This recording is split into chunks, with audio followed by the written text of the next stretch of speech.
Today, we're doing a stuffed cheeseburger, AKA the Gooey Louie, on the Char-Griller Legacy.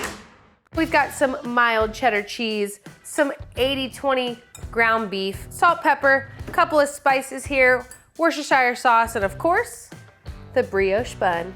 The jalapeños are optional. Now, I am craving a little bit of heat, a little bit of spice today, so I'm actually gonna put some jalapeños in the burger, but you do not have to put these in the recipe if you don't want jalapeños, but it is a nice little kick right there in the burger. I've always called it a Gooey Louie. Apparently the traditional term is a juicy Lucy. All right, let's add the seasonings to the beef and then we will make the compressed patty on the cheese. Now I'm gonna measure with my heart here, about 1.5 tablespoons of Worcestershire, some onion powder, garlic powder, salt, pepper. Let's cut some jalapeños.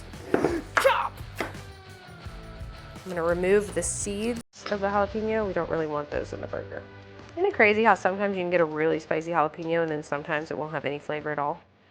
What up with that? And nowadays they're making cool jalapenos, which are like bread. I say bread, they're grown to not be spicy, just for flavor, which is kind of crazy. What is the garden industry doing? You want the chunks small. You don't really want big chunks of jalapeno in there. Let's do a little bit of jalapeno and then we'll mix and see what else we need here. I have to switch to the already ground black pepper once I've got one hand dirty because I can't oh God. Careful! Some people like to add breadcrumbs into their hamburger filling. That kind of keeps it connected a little better. I am not a breadcrumb fan, nor am I an egg fan. But those are all tricks of the trade. Okay, now that we've got our burger mixed together, we're gonna cut up some cheese and then construct the patties. So I'm getting the parchment paper just for not stick purposes, and so I can really flatten out the patties. You can do this with cling wrap, you can do this by hand, but I'm just gonna help myself here. You're gonna take, and you're gonna need two balls of about the same amount. So you've got a ball here. Ooh, that might be a little big. Okay. And they're gonna shrink when you put them on the grill. And honestly, I love a big burger, so just remember that. Oh yeah, that's huge. Okay, so if it's a little too big, just peel off around the edges and get yourself a nice circle of meat that look about the same size. Wouldn't you agree? But really, just measure with your heart. If you got small sliders, you can do small buns. But remember, you're gonna get about, I don't know, 20 or 30% shrinkage. So these will become just about the size of this bun. All right, let's do some cheese in there. I want it really gooey. I want a Gooey Louie, you know? And here's where the magic happens. Take your one patty. You got your gooey inner side here. Did you get that? Got it. All right, so you've got your two patties. Now you're gonna connect them. Just kind of squeeze the edges together. Once you get the edges completely molded, you're gonna pick it up, take your hand and round out the edges here. No one would suspect a thing. Is there cheese in there? Is there not? Who knows? Ooh, this is gonna be good. All right, let's make another one of these bad boys and then put it on the grill.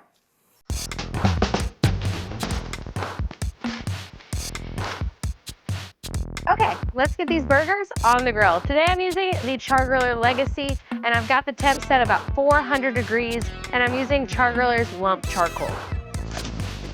I'm doing the flip and flop method for these giant burgers. Look how big these are. But don't forget, one of my biggest pet peeves with a burger is whenever someone makes it bun size to begin with, and then you put it on the grill, and then when you get it off, it's about this big, and then you've got mostly bun and no burger. So it's better to go bigger when you're talking about burgers. Because you're using an 80-20 blend, there is a good bit of fat in that burger, and the fat dripping down onto the charcoal is gonna flare up and create flames. So you gotta be aware of that so you can make sure your burgers don't burn. Okay, after about 5 minutes, go ahead and check your burgers. We wanna see what they look like before we flip them. You really only wanna flip them one time. Don't be one of those people who flips the burger and then flips it again. And flips the burger and flips it again. And flips the burger and flips it again. When you just flip your burger back and forth, it creates a less even crust, a higher chance of breaking, and a drier burger overall. You know, you want it to have some color. You want it to be browned and a little crispy bits on the bottom before you flip. More time on the grates is better when it comes to a burger. Less time in the air, less time on the spatula. Got it? There's gonna be a test after. Don't forget. It'll look really good. There, we're not rushing anything, okay? So at 350, it's taking about 15 minutes to get flip ready. And I can tell there's a surprise inside. I'm excited. I'd say another 5, 6 minutes, and then, or maybe 6, 7 minutes? Is that trend gone, chat? Should I stop doing that? Is that a millennial thing now where we've stolen the Gen Z slang and we're trying to make it cool? 6, 7. If anyone's ever told you you don't need a meat thermometer, they hate you. You do. That's one of the most important parts of cooking, is knowing that your meat is done to your likeness and it's not gonna kill anybody. Everybody's afraid to cook chicken. Just check the temp. That's all you gotta do. All right, we're gonna go the outer because we know what's in the inside here. Oh yeah, we're good. We're golden here.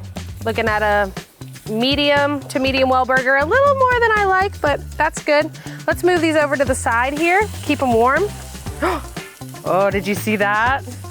Little cheese came out. It was gooey. Oh, look at there. What's in there? Toast our buns here. Just a couple seconds for the buns. You don't want to burn them. Check them, they toast quickly. Ooh, the gooey Louie. But truthfully, they fit the bun perfectly now. Like they should overhang the bun a little, you know?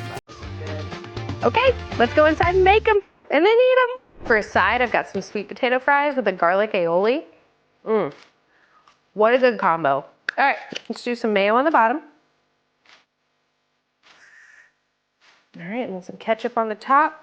Bun. Brander.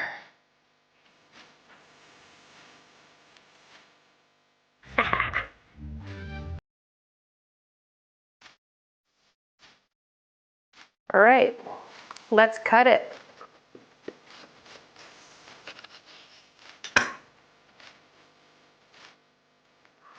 I'd call that a gooey Louie.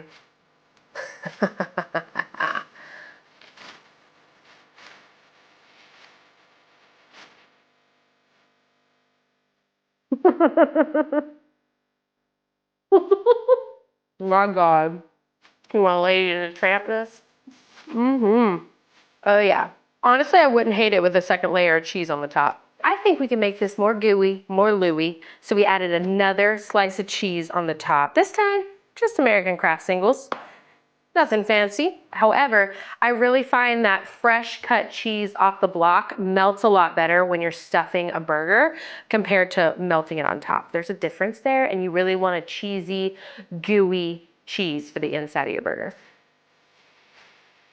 You can tell now that these burgers fit this bun perfectly. At the beginning, I was a little unsure. They looked huge, but now they are just the perfect size for this brioche roll. And honestly, a great size burger. When you're serving these, you want to serve them pretty fresh off the grill, or else the cheese is going to start hardening up the longer and longer they sit. So if you're trying to prep these burgers and then bring them somewhere, I wouldn't recommend the cheese stuffed burger. But if you're cooking a burger right there around the pool or having a grill out with some friends and you're going to throw them on a bun pretty much right away, this is the way to go. Look at this cheese.